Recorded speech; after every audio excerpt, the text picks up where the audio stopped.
अस्सलाम वालेकुम जी, क्या हाल चाल हैं? सब लोग ठीक हैं? आज हम पढ़ने जा रहे हैं जी क्लासिकल मैकेनिक्स। तो क्लासिकल मैकेनिक्स वैसे तो बहुत ही वाइड सब्जेक्ट है, लेकिन हमने फोकस करना है सिर्फ उन इक्वेशंस के ऊपर या उन टॉपिक्स के ऊपर जो हमें हेल्पफुल साबित हो सकते हैं हमारी टेस्ट की प्रिपरेशन के लिए। कुछ टॉपिक हमने सेलेक्ट किए हैं, उन टॉपिक को हम डिस्कस करेंगे इंशाल्लाह। और उनसे रिलेटेड जो है अगर फर्दर आप कुछ उसमें पढ़ना चाहेंगे तो फिर आपको बुक्स जो है वो सजेस्ट कर देंगे। तो हमने कुछ इम्पॉर्टेंट टॉपिक्स लिए हैं। आमतौर पर इन टॉपिक्स में से मोस्टली इन टॉपिक्स में से क्वेश्चन पूछे जाते हैं, तो हमने भी उन टॉपिक्स को सिलेक्ट किया है। सबसे पहले जैसा कि आपको नज़र आ रहा है, हमारे पास है जी डी एलेम्बर्स प्रिंसिपल। अब ये जो डी एलेम्बर्स प्रिंसिपल है, इसको हम प्रिंसिपल ऑफ वर्चुअल वर्क भी बोलते हैं। अब वर्चुअल वर्क क्या होता है और रियल वर्क तो हमें पता है कि अगर हम किसी ऑब्जेक्ट पर फोर्स लगाएं और फोर्स लगाने से उसमें कुछ ना कुछ डिस्प्लेसमेंट भी आए, तो हम कहेंगे कि वो फोर्स और डिस्प्लेसमेंट का जो स्केलर प्रोडक्ट है वो वर्क है। लेकिन अगर रियल डिस्प्लेसमेंट ही ना हो रहा हो, ठीक है, मसलन आप फोर्स लगा रहे हो लेकिन एक्चुअल में हमारा सिस्टम एक पोजीशन को छोड़कर, यानी कि उसकी पोजीशन में चेंज ही ना आ रहा हो, तो फिर तो वर्क नहीं होगा। यहाँ पर हम अप्लाई करते हैं the concept of virtual work. अब वर्चुअल वर्क में हमारी फोर्स तो रियल ही होती है, लेकिन हमारा डिस्प्लेसमेंट वर्चुअल होता है। क्या कोई वर्चुअल डिस्प्लेसमेंट भी हो सकता है? क्या कोई वर्चुअल डिस्प्लेसमेंट भी एग्जिस्ट करता है? वर्चुअल डिस्प्लेसमेंट से मुराद है कि रियल में कोई सिस्टम एक जगह से दूसरी जगह डिस्प्लेस ना हो रहा हो। तो इस तरह का डिस्प्लेसमेंट फिर कौन सा डिस्प्लेसमेंट होता है? तो समटाइम्स ऐसा होता है कि हमारे पास अगर कोई रिजिड बॉडी हो और उस रिजिड बॉडी के ऊपर हम फोर्स लगाएं और वो फोर्स क्या करे, वो फोर्स उस रिजिड बॉडी को डिस्प्लेस ना करे, लेकिन उस रिजिड बॉडी की कन्फिग्रेशन को चेंज कर दे। अब कन्फिग्रेशन से क्या मुराद है? कन्फिग्रेशन से मुराद है, ये देखें हमारे पास यहाँ पर हम एग्जांपल ले लेते हैं। हमारे पास कोई भी ये रिजिड बॉडी है और इस रिजिड बॉडी को के अंदर एक पार्टिकल है, या आप फ़र्ज़ कर लें कि ये इसका सेंटर ऑफ मास है। इसको हमने ओरिजिन से, ये हमारा कार्टेशियन कोऑर्डिनेट सिस्टम है, तो यहाँ ओरिजिन से हमने जो है ये इसका पोजीशन वेक्टर है RI। अब लेट सपोज कि आपने फोर्स लगाई और फोर्स लगाने से इसके ये जो कोऑर्डिनेट्स हैं, ठीक है, चाहे वो पोजीशन कोऑर्डिनेट है या वो वेलोसिटी डिस्प्लेसमेंट को कोई भी कोऑर्डिनेट, तो इसके अंदर ये जो पोजीशन कोऑर्डिनेट है, ठीक है, मैंने अगर फोर्स लगाई और फोर्स लगाने से फ़र्ज़ करें कि इसके पोजीशन कोऑर्डिनेट में इसकी कन्फिग्रेशन में तब्दीली की वजह से, यानी कि इसके साइज़ या इसकी शेप में तब्दीली की वजह से हमारा ये जो कोऑर्डिनेट है ये यहाँ से थोड़ा सा शिफ्ट हो जाए, इतना शिफ्ट हो हम उसे इन्फेंटिजिमल कह सकें, यानी कि वेरी स्मॉल चेंज आए इसकी पोजीशन में। तो वो वेरी स्मॉल अब यहाँ पर बन तो नहीं सकता, लेकिन यहाँ समझाने के लिए मैं बना देता हूँ जी। तो नई जो पोजीशन है इसकी वो RI प्राइम बन जाए। तो ये जो इन्फेंटिजिमल बहुत ही स्मॉल होता है, वेरी वेरी स्मॉल, लेकिन यहाँ पर समझाने के लिए मैंने थोड़ा सा ज़्यादा बना दिया है। तो ये जो सिस्टम देखें, ये पूरा सिस्टम जो है, ये पूरी रिजिड बॉडी जो है, ये खड़ी अपनी जगह पर ही है, लेकिन इसके जो पोजीशन कोऑर्डिनेट है उसमें तब्दीली आ गई है, यानी कि इसकी कन्फिग्रेशन में तब्दीली आ गई है। तो इस किस्म का जो डिस्प्लेसमेंट होता है, जिसमें सिस्टम एक्चुअली तो मूव नहीं करता लेकिन उसकी कन्फिग्रेशन तब्दील हो जाती है, ऐसे डिस्प्लेसमेंट को कहते हैं वर्चुअल डिस्प्लेसमेंट। और अगर फोर्स और वर्चुअल डिस्प्लेसमेंट का डॉट प्रोडक्ट लिया जाए तो हमारे पास जो रिज़ल्ट आएगा, हमारे पास जो वर्क आएगा, वो वर्क कहलाएगा हमारा वर्चुअल वर्क। तो वर्चुअल वर्क की हमारे पास जो इक्वेशन है, अगर हम इसकी इक्वेशन लिखें यहाँ पर, तो ये हमारे पास है जी sum of F into del R, ठीक है जी, और इज़ इक्वल टू 0, ठीक है। तो ये जो टर्म है ये है हमारे पास वर्चुअल वर्क, ठीक है। अब यहाँ पर 0 क्यों है? क्योंकि सिस्टम हमारा इक्विलिब्रियम में है, इसलिए it should be equal to 0। अच्छा, यहाँ पर ये जो फोर्स है इसके ऊपर ये आपको सुपरस्क्रिप्ट में ए नज़र आ रहा है, तो ये फोर्स एक्चुअली हमारी नेट फोर्स है। जितनी भी फोर्सेस आपने लगाई हैं, चाहे वो इंटरनल फोर्सेस हैं या एक्सटर्नल फोर्सेस हैं, ठीक है, उनका सम है।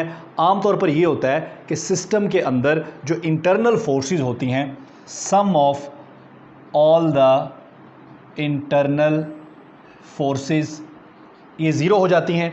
तो यहाँ पर जो फोर्स हम लिख रहे होते हैं ये एक्चुअली हमारी एक्सटर्नल फोर्स होती है, ठीक है। अच्छा जी, तो यहाँ पर अब इस इक्वेशन में एक प्रॉब्लम है। प्रॉब्लम ये है कि ये जो टर्म है डेल्टा आर, ये हमारी वर्चुअल डिस्प्लेसमेंट को रिप्रेजेंट कर रही है, लेकिन इन दोनों का जो प्रोडक्ट है वो ज़ीरो के बराबर है, ठीक है। अब इसमें जो फोर्स है, अगर हम फोर्स को ज़ीरो कर लें, डेल आर को ज़ीरो ना करें, क्योंकि यहाँ पर हम कह रहे हैं कि वर्चुअल डिस्प्लेसमेंट मौजूद है। अगर हम फोर्स को ज़ीरो कर लेते हैं तो ज़ीरो करने से ये जो इक्वेशन बन जाएगी, ये इक्वेशन बन जाएगी स्टैटिक इक्विलिब्रियम की इक्वेशन, ठीक है। लेकिन अगर हमें डायनामिकल इक्विलिब्रियम चाहिए हो, यानी कि ये हमारा सिस्टम हो तो रेस्ट में, लेकिन हमारा ये जो फ्रेम ऑफ रेफरेंस है, फ्रेम ऑफ रेफरेंस मूव कर रहा हो, तो ऐसी सूरत में हमें डायनामिकल इक्विलिब्रियम चाहिए होगा। तो डायनामिकल इक्विलिब्रियम में जाने के लिए हम यहाँ पर अपनी इक्वेशन ऑफ मोशन लिख लेते हैं। तो हमारी जो इक्वेशन ऑफ मोशन होती है according to Newton second law, हमारी equation of motion F is equal to dp/dt, ठीक है। ये देखें, ये टाइम डेरिवेटिव है, ठीक है, किसका? मोमेंटम का। तो टाइम डेरिवेटिव को हम यूँ भी लिख सकते हैं, p के ऊपर हम एक छोटा सा डॉट लगा दें, so f is equal to p dot, इसका मतलब है time derivative of momentum. So इसको हम यूँ भी लिख सकते हैं, f minus p dot is equal to zero. तो यहाँ पर रिप्लेस कर दें, f की जगह रिप्लेस कर दें f माइनस पी डॉट और साथ में dot delta R is equal to zero. अब ये इक्वेशन जो है ये हर तरह की सिचुएशन पे अप्लाई की जा सकती है, चाहे कोई स्टैटिक सिचुएशन है या डायनामिक सिचुएशन है। ये इक्वेशन हर तरह की सिचुएशंस पर अप्लाई की जा सकती है, लेकिन ये equation is only valid for static equilibrium. अच्छा, आपने जब ये लेक्चर सुनना है तो इसमें चूंकि इसमें आपको स्लाइड्स तो नज़र नहीं आ रही, मैं आपको वैसी चीज़ों को एक्सप्लेन कर रहा हूँ। सो आपने क्या करना है कि जब ये लेक्चर सुनना है तो ये नोट्स जो हैं इस लेक्चर के, ये खोल के बैठने हैं आपने, ताकि जब मैं कहूँ कि अब मैं रिमेंबर को पढ़ने लगा हूँ तो आपने भी रिमेंबर वाला पोर्शन खोल लेना है। आपको पता है कि रिमेंबर वाला पोर्शन जो है वो हम किस लिए बनाते हैं और वो कितना इंपॉर्टेंट होता है, किस तरह से उसमें क्वेश्चन आने का चांस होता है। सो यहाँ जो रिमेंबर आ रहा है जी हमारे पास है, it is not like actual displacement, बिल्कुल पता चल गया हमें। It is consistent with force and constraints apply to the system, ठीक है। यानी कि आप जितनी भी फोर्सेस अप्लाई करते हैं सिस्टम के ऊपर, या जितनी भी कॉन्स्ट्रेंट्स, ये कॉन्स्ट्रेंट्स क्या होती हैं? कॉन्स्ट्रेंट ऐसे फैक्टर्स होते हैं, ये फोर्सेस भी हो सकती हैं, फोर्सेस के अलावा नॉन फोर्सेस फैक्टर्स भी हो सकते हैं। तो ये ऐसे एक्टर्स होते हैं कॉन्स्ट्रेंट्स जो हमारे मोशन को रिस्ट्रिक्ट करते हैं, हमारे मोशन को महदूद कर देते हैं किसी एक एक्सिस में या दो एक्सिस में, ठीक है। ऐसे एक्टर्स को या ऐसे फैक्टर्स को हम कॉन्स्ट्रेंट्स बोलते हैं। आगे चल के हम इनको फर्दर जो है वो डिस्कस करेंगे। अभी फ़िलहाल हमारा जो रिमेंबर पॉइंट था वो ये था कि ये जो हमारा वर्चुअल वर्क वाला प्रिंसिपल है, it is consistent with forces and constraint. जितनी भी आप फोर्सेस अप्लाई करेंगे सिस्टम के इक्विलिब्रियम में कोई चेंज नहीं आएगा। अच्छा जी, it does not violate equations of, next हमारे पास पॉइंट है, it does not violate equations of constraints. और एक और इम्पॉर्टेंट बात कि यहाँ पर हमें टाइम को कांस्टेंट रखना होगा अगर हम इसको अप्लाई करना चाहते हैं। उसके बाद जी हमारी जितनी भी कॉन्स्ट्रेंट्स होती हैं, हमारी कॉन्स्ट्रेंट्स हमारे वर्चुअल डिस्प्लेसमेंट के हमेशा परपेंडिकुलर होती हैं। इसकी मिसाल है सेंट्रीपिटल फोर्स, ठीक है। सेंट्रीपिटल फोर्स एक कॉन्स्ट्रेंट फोर्स है। कॉन्स्ट्रेंट उसको क्यों बोलते हैं?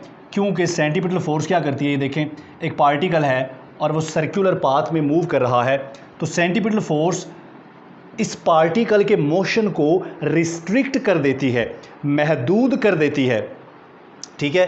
और महदूद किस सेंस में कर देती है कि पार्टिकल हमेशा एक सर्कुलर पाथ में मूव करता है, ठीक है। तो ये देखें, ये हमारा फ़र्ज़ कर लें कि वर्चुअल डिस्प्लेसमेंट है, तो फोर्स जो है वो वर्चुअल डिस्प्लेसमेंट के परपेंडिकुलर है, यानी कि जितनी भी कॉन्स्ट्रेंट्स आप अप्लाई करते हैं वर्चुअल डिस्प्लेसमेंट के वो हमेशा परपेंडिकुलर होती हैं। ठीक हो गया।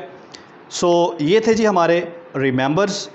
उसके बाद हम जो नेक्स्ट टॉपिक करने जा रहे हैं, जैसे कि मैंने अभी बात की कॉन्स्ट्रेंट्स के ऊपर, तो कॉन्स्ट्रेंट में से MCQs आए भी हुए हैं पास पेपर्स में, तो इसको हमने ज़रा तसल्ली से देखना है कि कॉन्स्ट्रेंट्स जो हैं ये हमारी क्या होती हैं। तो अब हम देखते हैं जी अपनी कॉन्स्ट्रेंट्स को।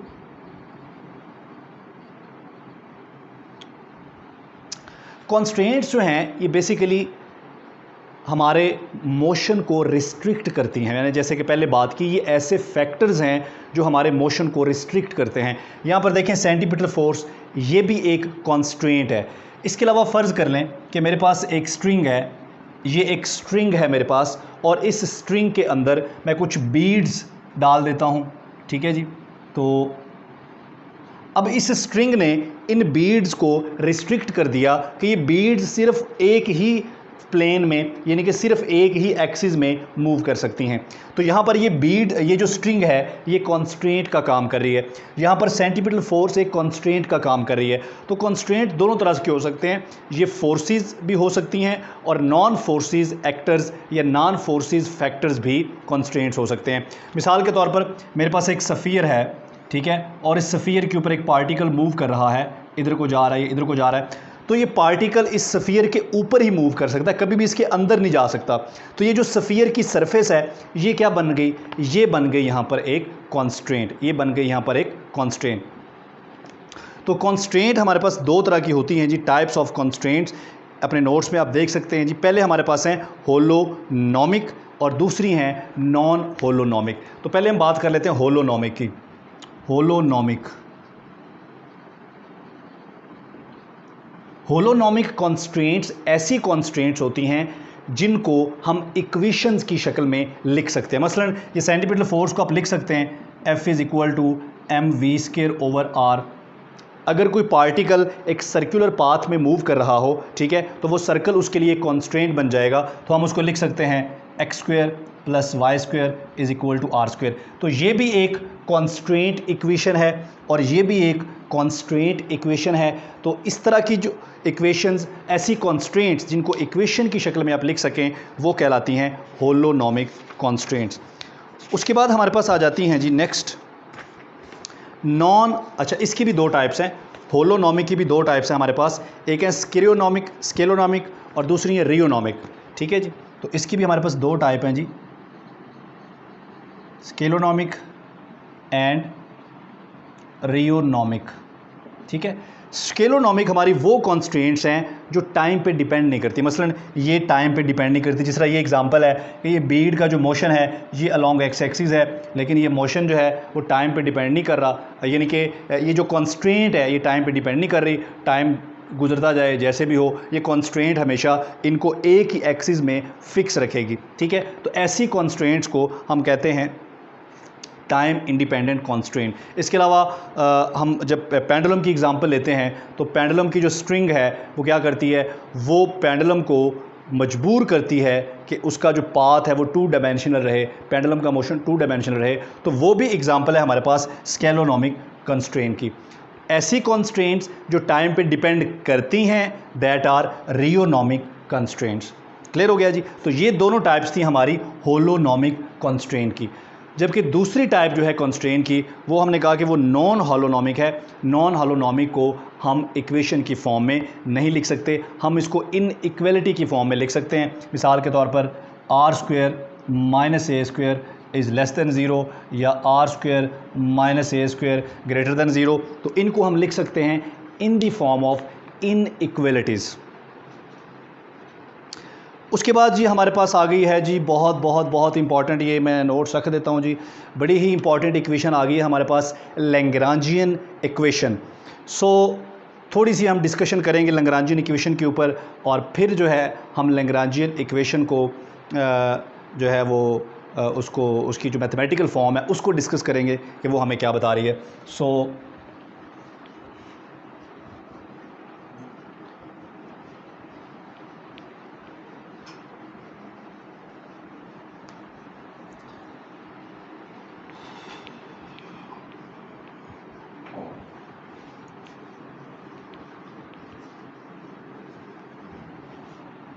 अच्छा जी, हमारे पास 3 तरह के कोऑर्डिनेट्स होते हैं। एक हमारे पास रिवायती कोऑर्डिनेट्स होते हैं जिसको हम कन्वेंशनल कोऑर्डिनेट्स या कार्टेशियन कोऑर्डिनेट्स या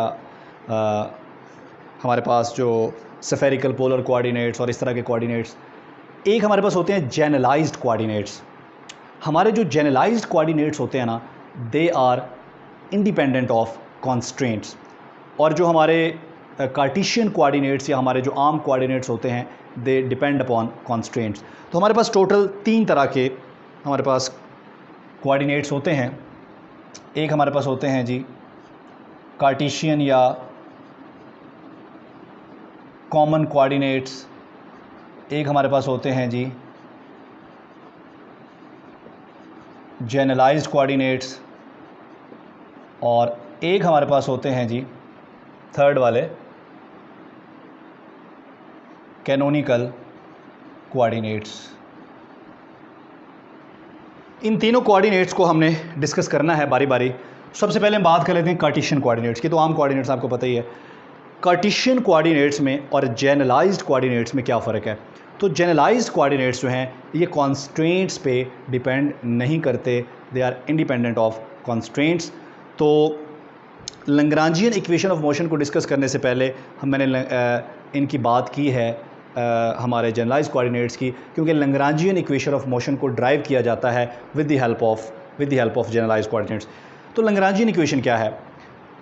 हमें किसी भी पार्टिकल की, जिस तरह न्यूटन्स लॉ है, अगर क्लासिकली हम किसी भी पार्टिकल की इक्वेशन ऑफ मोशन लिखते हैं तो हम न्यूटन लॉज की मदद से लिखते हैं। इक्वेशन ऑफ मोशन लिखने के लिए हम यूज़ करते हैं F is equal to dp/dt।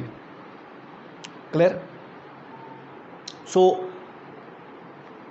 अगर हमें न्यूटोनियन मैकेनिक्स में, अब क्वेश्चन ये है कि जब न्यूटोनियन मैकेनिक्स में हम किसी भी सिस्टम की स्टेट को बयान कर सकते हैं या उसकी इक्वेशन ऑफ मोशन लिख सकते हैं, तो why we need Lagrangian mechanics, why we need Lagrangian equation?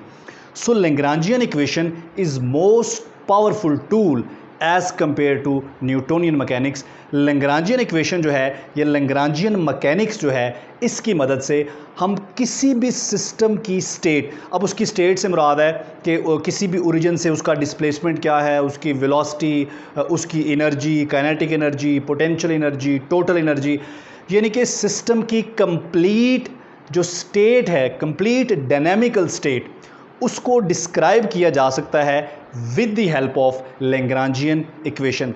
So हम ये कह सकते हैं कि लैग्रांजियन इक्वेशन जो है वो किसी भी सिस्टम की कंप्लीट डायनामिकल स्टेट को डिस्क्राइब कर सकती है एट एनी, अब देखें ये लफ्ज़ बड़ा याद रखना है आपने, at any particular instant of time, क्योंकि जब हमने हैमिल्टन्स प्रिंसिपल को डिस्कस करना है तो वहाँ पर थोड़ा सा अपोजिट है काम। सो लैग्रांजियन में और हैमिल्टन में दोनों में ही हम सिस्टम की स्टेट को डिस्क्राइब करते हैं, लेकिन दोनों में फ़र्क ये है कि लैग्रांजियन में हम at particular instant of time उसकी स्टेट को डिस्क्राइब कर सकते हैं, और हैमिल्टन में हम, हैमिल्टन प्रिंसिपल में हम सिस्टम की कंप्लीट जो स्टेट है उसको डिस्क्राइब कर सकते हैं। अब यहाँ पर एक और भी कन्फ्यूजन रहती है, लैग्रांजियन में और लैग्रांज इक्वेशन में फ़र्क है। अभी जो हम डिस्कस करने जा रहे हैं लैग्रांज इक्वेशन। लैग्रांजियन एक डिफरेंट चीज़ है, लैग्रांज इक्वेशन एक डिफरेंट चीज़ है, लैग्रांजियन एक डिफरेंट चीज़ है। दोनों को हम यहाँ पर डिस्कस करते हैं कि दोनों क्या हैं, लेकिन उससे पहले बात हुई है जनरलाइज्ड कोऑर्डिनेट्स की। सो यहाँ हमारे पास कुछ जनरलाइज्ड कोऑर्डिनेट्स हैं, मैं उनको लिख देता हूँ, बाकी नोट्स पे लिखे हुए हैं, आप वहाँ से देख सकते हैं। तो हमारे पास जो जनरलाइज्ड डिस्प्लेसमेंट होता है that is del Ri, which is equal to summation of partial Ri over partial Qi into del Qi। ठीक है, ये जो Qi है ये हमारा जनरलाइज्ड कोऑर्डिनेट है। जनरलाइज्ड कोऑर्डिनेट को सिंपली हम Qi, Q डॉट i और t से रिप्रेजेंट कर सकते हैं। आपको पता है कि आपके जो आम कोऑर्डिनेट्स होते हैं, आपके जो कार्टेशियन कोऑर्डिनेट्स होते हैं, उनको हम कैसे लिख सकते हैं? उनको हम लिख सकते हैं जी x, y, z and t। ठीक है, ये तीनों हमारे स्पेस कोऑर्डिनेट्स हैं और ये एक हमारा टाइम कोऑर्डिनेट है। लेकिन यहाँ देखें एक ही जनरलाइज कोऑर्डिनेट, अब एक ही जनरलाइज कोऑर्डिनेट के अंदर तीनों स्पेस कोऑर्डिनेट आ गए। यहाँ पर तीनों स्पेस कोऑर्डिनेट अलग अलग हैं, लेकिन जनरलाइज कोऑर्डिनेट की खूबी ये है कि एक जनरलाइज कोऑर्डिनेट के अंदर सारे स्पेस कोऑर्डिनेट आ गए। ये जनरलाइज्ड वेलोसिटी है, जिसके ऊपर ये डॉट है ना, ये जनरलाइज्ड वेलोसिटी है। तो एक ही वेलोसिटी कोऑर्डिनेट के अंदर सारी वेलोसिटीज़ आ गई, Vx, Vy, Vz वगैरह वगैरह। सो ये हमारा जनरलाइज्ड डिस्प्लेसमेंट, ये हमारी जनरलाइज्ड वेलोसिटी, और ये है जी हमारा टाइम। सो ये हो गए हमारे जनरलाइज्ड कोऑर्डिनेट्स। मैंने एक यहाँ पर लिखा भी है जनरलाइज्ड डिस्प्लेसमेंट, आगे मैंने जनरलाइज्ड वेलोसिटी, जनरलाइज्ड फोर्स, ठीक है, ये सारी चीज़ें, जनरलाइज मोमेंटम वगैरह वगैरह, ये सारा कुछ यहाँ पर लिखा हुआ है। सो ये आप नोट से इसको देख सकते हैं, ठीक है जी। तो लैग्रांजियन इक्वेशन के बारे में डिस्कशन हो गई, उसके बाद हमने जनरलाइज कोऑर्डिनेट्स के बारे में भी बात कर ली, ठीक है। यहाँ पर दो अहम पॉइंट लिखे हुए हैं रिमेंबर के अंदर, वो मैं पढ़ लेता हूँ जी। पहला पॉइंट है जी, they are independent of constraints, यानी कि जनरलाइज कोऑर्डिनेट कॉन्स्ट्रेंट पर डिपेंड नहीं करते। Each coordinate has a unique degree of freedom, हर कोऑर्डिनेट को हम एक डिग्री ऑफ फ्रीडम असाइन करते हैं, ठीक है। मसलन यहाँ हमारे पास अगर 3 कोऑर्डिनेट्स हैं तो हम 3 डिग्रीज ऑफ फ्रीडम असाइन करेंगे। अगर हमारे पास जितने भी हमारे पास कोऑर्डिनेट है, एक कोऑर्डिनेट है या 2 हैं या 3 है, जितने भी हैं, हर कोऑर्डिनेट को हम एक डिग्री ऑफ फ्रीडम असाइन करते हैं, ठीक है। अब ये डिग्री ऑफ फ्रीडम क्या होता है जी?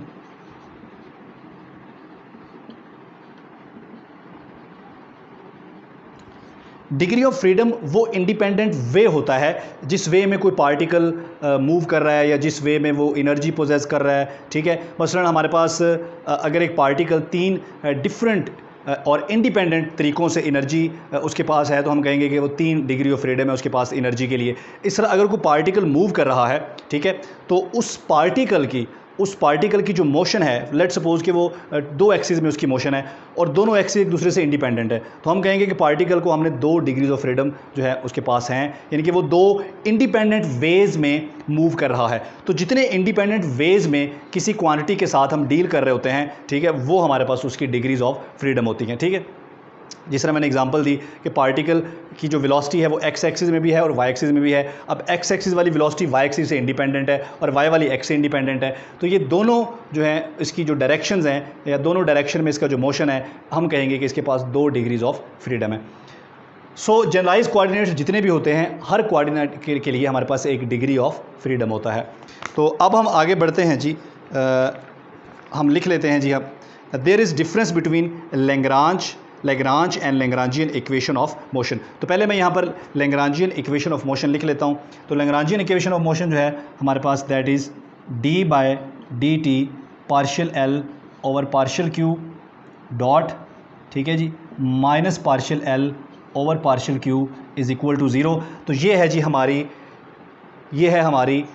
Lagrange equation which is independent of constraints. आप देखें, आपको यहाँ पर राइट डायरेक्शन में राइट हैंड साइड पर आपको 0 नज़र आ रहा है, इट मीन्स कि it is independent of constraints, ठीक है। अब इसके अंदर लैग्रांज ये टाइम डेरिवेटिव है, ठीक है, लेकिन इसके अंदर पार्शियल डेरिवेटिव हो रहा है लैग्रांज का, किसके ऊपर? वेलोसिटी के ऊपर। और यहाँ पर लैग्रांज का पार्शियल डेरिवेटिव हो रहा है, ठीक है जी, किसके ऊपर हो रहा है? जनरलाइज्ड डिस्प्लेसमेंट के ऊपर, ठीक है। तो यहाँ पर हम आई का भी इजाफा कर सकते हैं, अगर आप करना चाहें तो, ना भी करना चाहें तो ठीक है। सो ये हमारी लैग्रांजियन इक्वेशन है। इस लैग्रांजियन इक्वेशन के अंदर ये जो L आ रहा है ये कहलाता है लैग्रांजियन। ये लैग्रांज इक्वेशन है और इस लैग्रांज इक्वेशन के अंदर ये जो L आ रहा है इसे बोलते हैं सिंपल लैग्रांजियन। तो सिंपल लैग्रांजियन जो है ये हमारे पास है difference of kinetic energy and potential energy, ठीक है जी। तो ये है हमारी लैग्रांज इक्वेशन और ये है हमारा लैग्रांजियन। अच्छा, इसकी एग्जांपल भी है, हमारे पास एग्जांपल्स भी हैं कि हम इसको अप्लाई कैसे कर सकते हैं। अब किसी भी तरह के मोशन को डिस्कस करने के लिए लैग्रांजियन इक्वेशन को इस्तेमाल कर सकते हैं, ठीक है जी। एग्जांपल भी हम इसके अंदर अभी इंक्लूड करेंगे। फ़र्ज़ करें कि हमारे पास एटवुड मशीन है, या एक पार्टिकल सर्कुलर पाथ में मूव कर रहा है, या हमारे पास एक पार्टिकल स्ट्रेट लाइन में मूव कर रहा है, तो उसके मोशन को डिस्कस करने के लिए हम उस पर Lagrange equation of motion apply कर सकते हैं। तो ये एग्जांपल्स भी हम आगे चल के देखेंगे लैग्रांजियन की।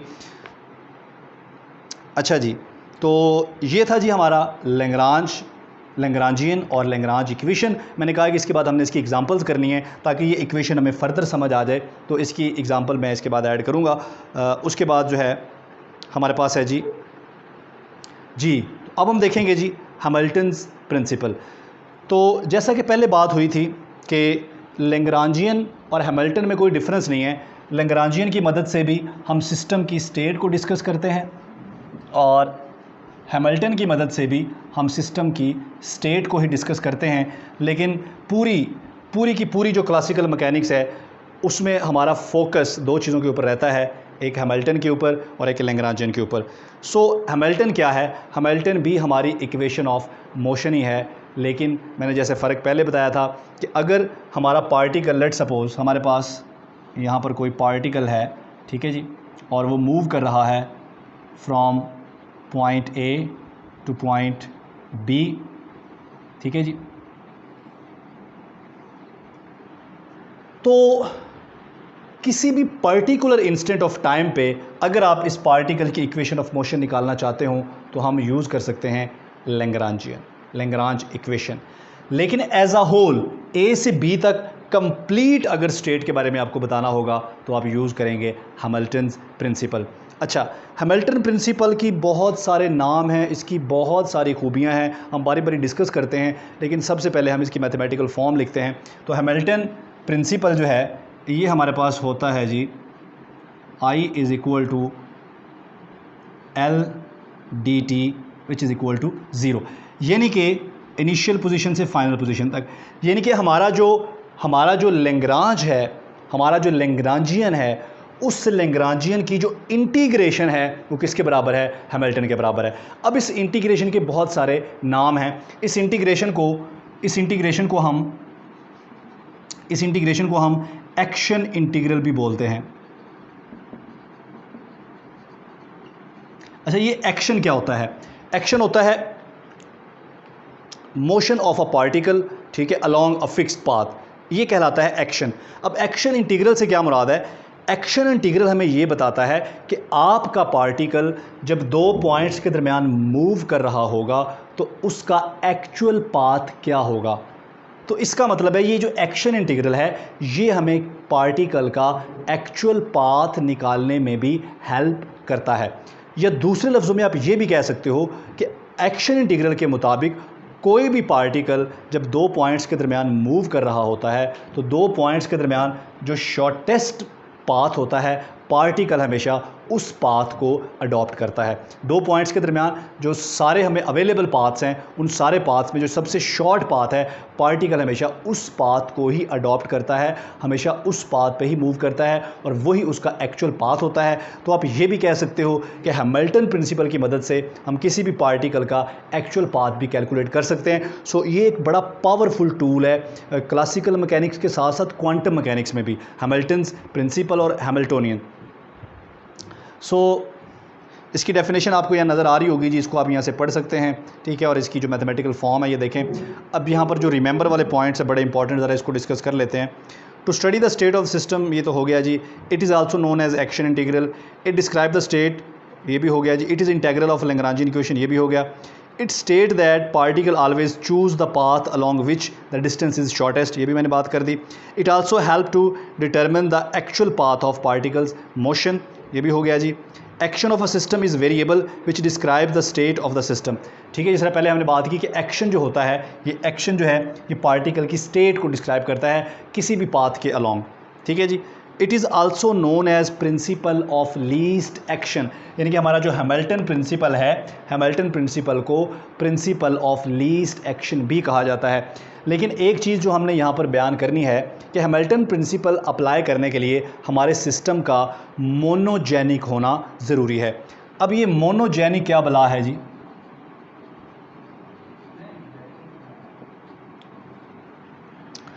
कोई भी ऐसा सिस्टम जिसके ऊपर लगने वाली फोर्सेस किसी न किसी स्केलर पोटेंशियल का फंक्शन हो, यानी कि फोर्सेस जो हैं वो किसी न किसी स्केलर पोटेंशियल का फंक्शन हो।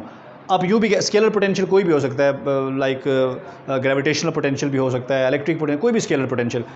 तो फोर्सेस जो हैं, अगर किसी सिस्टम पर लगने वाली फोर्सेस डिपेंड करती हों स्केलर पोटेंशियल के ऊपर, तो ऐसे सिस्टम को कहते हैं मोनोजेनिक सिस्टम। इसका मतलब है हैमिल्टन प्रिंसिपल के अंदर जो सिस्टम अंडर कंसिडरेशन है, जो सिस्टम जिस पे हम बात कर रहे हैं, एक्चुअली वो मोनोजेनिक सिस्टम है। सो हमारे पास मोनोजेनिक सिस्टम की कुछ और जो खूबियाँ हैं, ठीक है जी, उनको हम ज़रा यहाँ पर डिस्कस कर लेते हैं जी।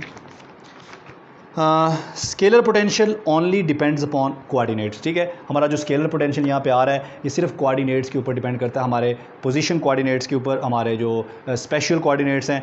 लेकिन जो फोर्सेस हैं ये फोर्सेस ना सिर्फ हमारे स्पेशल से मुराद स्पेस कोऑर्डिनेट, ना सिर्फ हमारे स्पेशल कोऑर्डिनेट्स पे डिपेंड करती हैं, बल्कि ये फोर्सेस वेलोसिटी पे भी डिपेंड करती हैं, ये फोर्सेस टाइम पे भी डिपेंड करती हैं। लेकिन ये पोटेंशियल ना तो वेलोसिटी पे डिपेंड करता है ना टाइम पे डिपेंड करता है, सिर्फ और सिर्फ हमारे स्पेस कोऑर्डिनेट्स के ऊपर डिपेंड करता है। ठीक हो गया।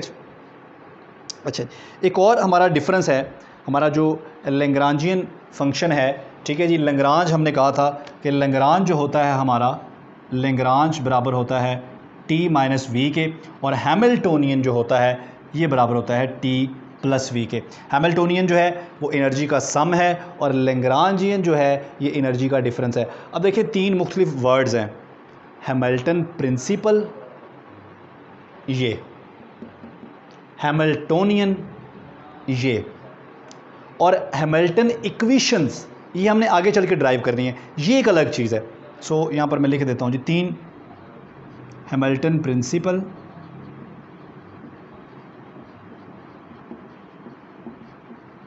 उसके बाद हैमिल्टोनियन, और उसके बाद हैमिल्टन इक्वेशंस।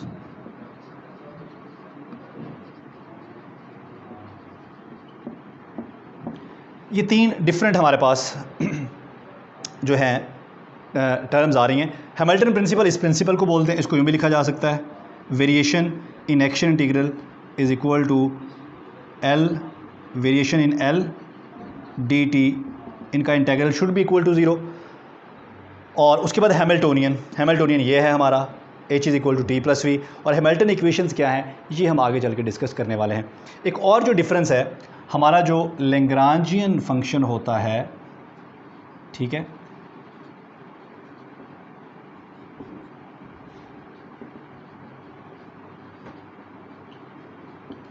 देखिए डिफरेंस देखें दोनों में। हमारा जो लैग्रांजियन फंक्शन है ये इंडिपेंडेंट कोऑर्डिनेट्स का फंक्शन होता है, ये तीन इंडिपेंडेंट कोऑर्डिनेट्स जिनका ये फंक्शन है। हैमिल्टन भी तीन इंडिपेंडेंट कोऑर्डिनेट्स का फंक्शन होता है जिनको जनरलाइज कोऑर्डिनेट्स भी कहा जाता है। फ़र्क ये है कि लैग्रांजियन में क्या है, डिस्प्लेसमेंट, वेलोसिटी और टाइम। हैमिल्टन में क्या है, डिस्प्लेसमेंट, मोमेंटम और टाइम। तो अगर हम इस जनरलाइज्ड कोऑर्डिनेट को रिप्लेस कर दें मोमेंटम के साथ तो लैग्रांजियन क्या बन जाता है, हैमिल्टन। अगर हम एक या दो कोऑर्डिनेट्स को, यहाँ पर तो हम एक ही कोऑर्डिनेट की बात कर रहे हैं, अगर इस एक कोऑर्डिनेट को हम रिप्लेस कर दें किसके साथ, मोमेंटम के साथ, तो लैग्रांजियन किस में कन्वर्ट हो जाता है, लैग्रांजियन कन्वर्ट हो जाता है हमारा हैमिल्टन में। ठीक है, उसकी वजह क्या है कि momentum is more generalized form, velocity से ज़्यादा जो जनरलाइज्ड फॉर्म है किसी भी पार्टिकल के मोशन को डिस्कस करने के लिए, जो ज़्यादा जनरलाइज्ड फॉर्म है वो है momentum as compare to velocity. अच्छा जी, इससे पहले हमने लैग्रांज इक्वेशन जो है, अच्छा हमारा ये जो हैमिल्टन प्रिंसिपल है ना, ये हैमिल्टन प्रिंसिपल लैग्रांज इक्वेशन से भी ड्राइव किया जा सकता है। It can be drive from Lagrange equation. और भी बहुत सारे तरीके हैं हैमिल्टन प्रिंसिपल को ड्राइव करने के, लेकिन इसको लैग्रांज से भी ड्राइव किया जा सकता है। याद रखें, Lagrange is an old mechanics और हैमिल्टन प्रिंसिपल या हैमिल्टन मैकेनिक्स जो है ये उसके बाद में आई है। अच्छा, एक तो ये डिफरेंस आ गया। हमने पहले लैग्रांज इक्वेशन लिखी, आपको याद होगा, हमने लिखी थी d by d t partial L और partial q dot minus partial L over partial q is equal to 0। ये जो लैग्रांज इक्वेशन है जिसके दूसरी तरफ 0 आ रहा है, ये इंडिपेंडेंट है कॉन्स्ट्रेंट्स के। लेकिन हमारी ये इक्वेशन जो है d by d t partial L over partial q dot minus partial L over partial q is equal to, अगर यहाँ पर ये कोई जनरलाइज्ड फोर्स है, कोई भी जनरलाइज्ड फोर्स, ठीक है, मैंने यहाँ पर लिख दिया, अगर 0 ना हो और यहाँ पर कोई जनरलाइज्ड फोर्स आ रही हो तो इसका मतलब है कि हमारी जो लैग्रांज इक्वेशन है वो डिपेंड कर रही है, किसके ऊपर डिपेंड कर रही है, ये डिपेंड कर रही है कॉन्स्ट्रेंट्स के ऊपर। सो ये इंडिपेंडेंट ऑफ कॉन्स्ट्रेंट्स और ये डिपेंड अपॉन कॉन्स्ट्रेंट्स। अच्छा जी, इसके बाद हमारे पास आ गया जी सेंट्रल फोर्स। ठीक हो गया जी।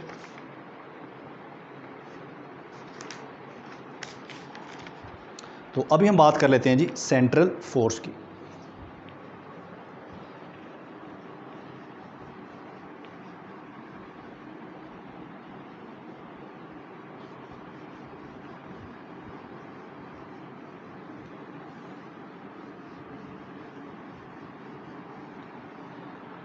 सेंट्रल फोर्स हम किसी भी ऐसी फोर्स को कहते हैं वो जब किसी ऑब्जेक्ट पर एक्ट करती है, लगती है, तो वो हमेशा उसके किसी एक फिक्स पॉइंट या सेंटर के ऊपर एक्ट कर रही होती है। ऐसी फोर्स को हम कहते हैं सेंट्रल फोर्स। ठीक है, मिसाल के तौर पर मेरे पास ये एक पार्टिकल है, ठीक है जी, ठीक है, इसको मैं m1 कह लेता हूँ, और ये दूसरा पार्टिकल है, इसको मैं m2 कह लेता हूँ। ठीक है, अब फ़र्ज़ कर लें कि ये दोनों चार्ज पार्टिकल और एक दूसरे पर इलेक्ट्रोस्टैटिक फ़ोर्स लगा रहे हैं, तो इसकी वजह से जो इस पर फोर्स लगेगी, ठीक है, ये देखें, ये फोर्स इस फोर्स का जो लाइन ऑफ एक्शन है इसके सेंटर से पास हो रहा है। सेंटर के अलावा किसी भी फिक्स पॉइंट से पास हो सकता है, लेकिन यहाँ पर मैंने कहा कि ये इसके सेंटर से पास हो रहा है। इस तरह जो ये चार्ज इसके ऊपर फोर्स लगा रहा है, आप इसको Q1 कह लें और इसको Q2 कह लें।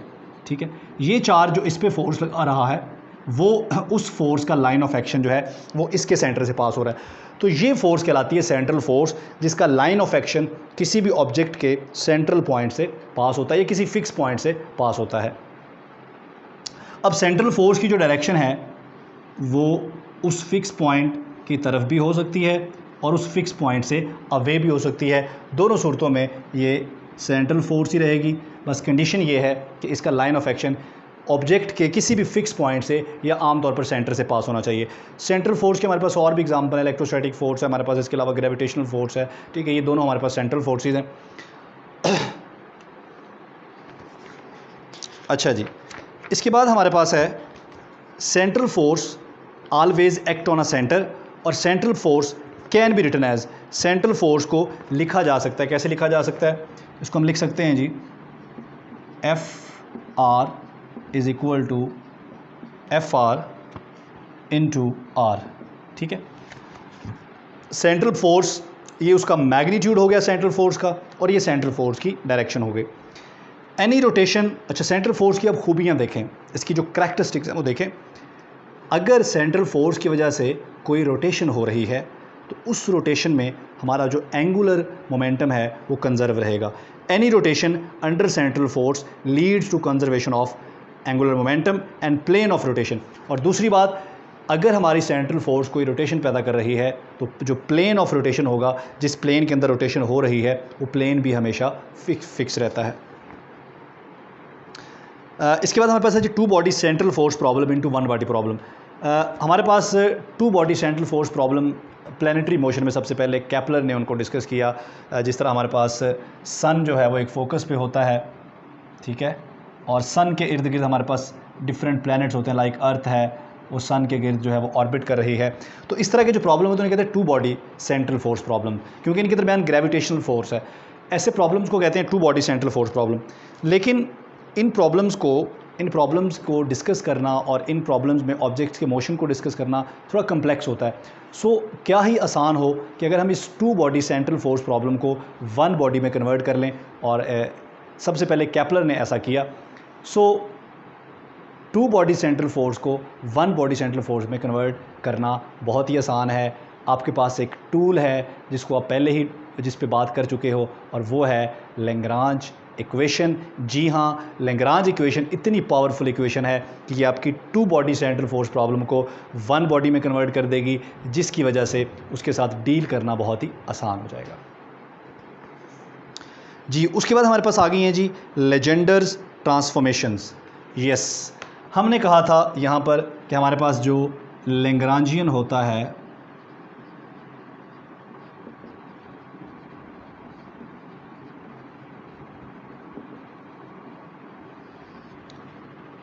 हमने कहा हमारे पास जो लैग्रांज फंक्शन होता है that is Q dot and T, और हैमिल्टन हमारे पास फंक्शन जो होता है that is Q P and T.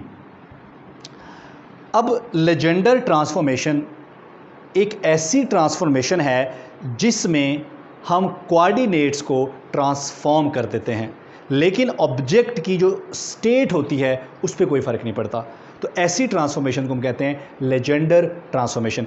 यानी कि अगर हमने ये जो हमारा एक आपको नज़र आ रहा है कोऑर्डिनेट, इस एक कोऑर्डिनेट को अगर हमने रिप्लेस करना हो किसी दूसरे कोऑर्डिनेट्स के साथ, तो हम लेजेंडर ट्रांसफॉर्मेशन वाली इक्वेशन यूज़ कर सकते हैं। तो लेजेंडर ट्रांसफॉर्मेशन से हम लैग्रांजियन को हैमिल्टन में बदल सकते हैं, लैग्रांज फंक्शन को हैमिल्टन। जारी बात है कि जब कोऑर्डिनेट्स बदल जाएंगे तो फंक्शन भी बदल जाएगा, पुराना फंक्शन बदल जाएगा और हमारे पास आ जाएगा नया फंक्शन।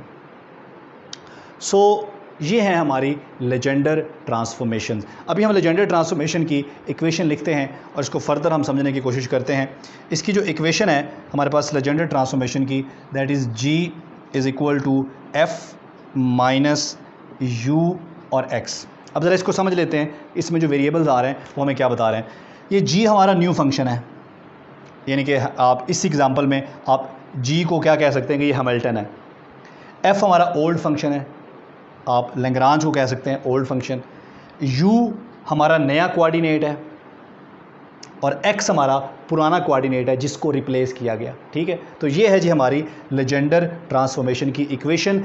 इस इक्वेशन को अब आप लिख सकते हैं, G की जगह मैं लिख सकता हूँ H is equal to F की जगह मैं लिख सकता हूँ L माइनस U की जगह मैं लिख सकता हूँ P और X की जगह मैं लिख सकता हूँ Q। ठीक हो गया, या मैं इसको R या X जो भी आप लिखना चाहें लिख सकते हैं। सो ये है हमारे पास लेजेंडर ट्रांसफॉर्मेशन की इक्वेशन। इस इक्वेशन की मदद से आप ट्रांसफॉर्म कर सकते हैं। अच्छा, इसको हम यूँ भी कहते हैं कि लेजेंडर ट्रांसफॉर्मेशन एक ऐसा तरीका है जिसमें हम अपने फंक्शन की डिपेंडेंसी को चेंज करते हैं। यहाँ पर हमारा फंक्शन जो है इन 3 कोऑर्डिनेट्स पे डिपेंड कर रहा है जो कि इंडिपेंडेंट कोऑर्डिनेट्स हैं, और यहाँ पे हमारा फंक्शन ये नए 3 कोऑर्डिनेट्स पे डिपेंड कर रहा है। हमने फंक्शन की डिपेंडेंसी को तब्दील कर दिया, लेकिन जिन कोऑर्डिनेट्स पर हमारा फंक्शन डिपेंड कर रहा होता है वो हमारे इंडिपेंडेंट या जनरलाइज्ड कोऑर्डिनेट्स होते हैं। ठीक है, इसके बाद हम लिखते हैं जी अब हैमिल्टन इक्वेशंस। तो लेजेंडर ट्रांसफॉर्मेशन की मदद से हम हैमिल्टन इक्वेशंस भी लिख सकते हैं। जैसे हमने पहले बात की कि एक हैमिल्टन प्रिंसिपल है, एक हैमिल्टोनियन है और एक हैमिल्टन इक्वेशंस हैं। तो हमारे पास 2 हैमिल्टन इक्वेशंस होती हैं। एक हमारे पास मोमेंटम में होती हैं, ये देखें, time rate of change of momentum, negative time rate of change of momentum is equal to partial H over partial QI। Generalized हमारा जो कोऑर्डिनेट है, हमारा जो स्पेस कोऑर्डिनेट है, उस विद रिस्पेक्ट टू अगर हम H का पार्शियल डेरिवेटिव लेंगे तो रिज़ल्ट हमारे पास क्या आएगा, चेंज इन मोमेंटम। सो दूसरे लफ्ज़ों में अगर हम अपने पार्टिकल के जनरलाइज्ड कोऑर्डिनेट्स में वेरिएशन लेंगे तो वो हमारे पास मोमेंटम में वेरिएशन के बराबर आएंगे।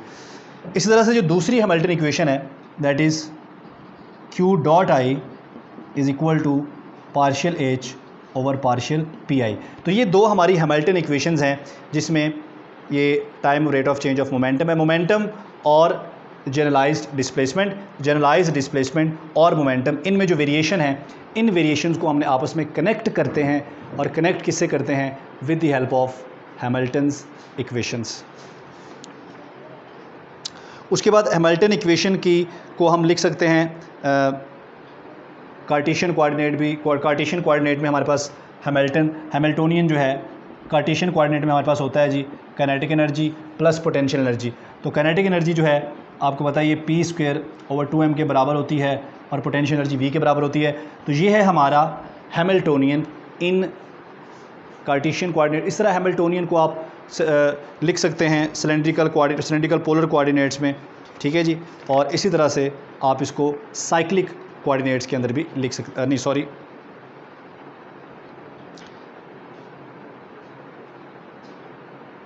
जी।